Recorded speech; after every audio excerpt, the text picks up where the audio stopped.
Pentagon will tell you this is a hoax. They'll say it never happened. But I was part of the Special Forces unit sent in, and I know what we saw in that cave.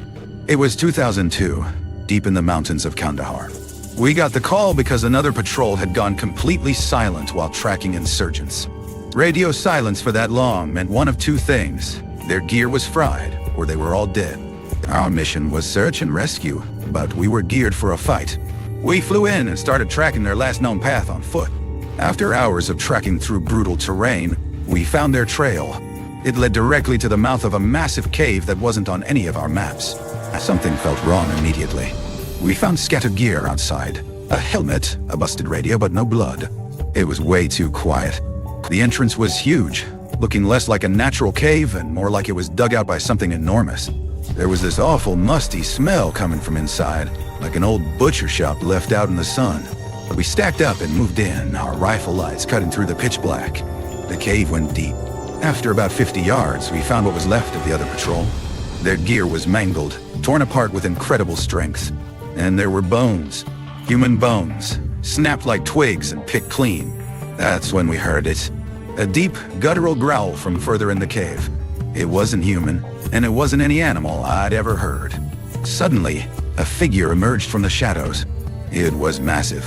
At least 12, maybe 13 feet tall, with fiery red hair and a tangled beard. It wore crude leather skins and held a giant spear-like weapon. Its eyes seemed to glow a faint red in the dark. For a split second, we were all just frozen in shock. This thing was a myth, something from a forgotten story. Then it let out a roar and charged. Our training took over. Someone screamed contact, and we all opened fire. Our rounds were hitting it, but they barely seemed to slow it down. It swung its spear and impaled one of our guys, Dan, lifting him off the ground. It was pure chaos. We kept pouring rounds into its head and chest. After what felt like an eternity, the giant finally staggered and fell with a deafening thud. The cave went silent. We had lost Dan. The giant lay dead on the floor. We couldn't believe what we were seeing. We called it in, trying our best to explain the unexplainable. An extraction chopper was sent, but it wasn't for us. It was a huge Chinook, and it dropped a cargo net. We were ordered to load the body into the net. We just stood there and watched as they airlifted a literal giant out of the mountains. Back at base, we were immediately pulled into a debriefing with some serious-looking men in suits. We were all forced to sign non-disclosure agreements.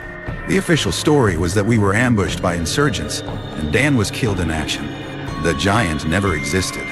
They took our statements and told us to never ever speak of it again. I've kept my mouth shut for nearly 20 years. But Dan deserves the truth. The world deserves to know what's really hiding in the dark places of the world. They can call me a liar, but I know what I saw.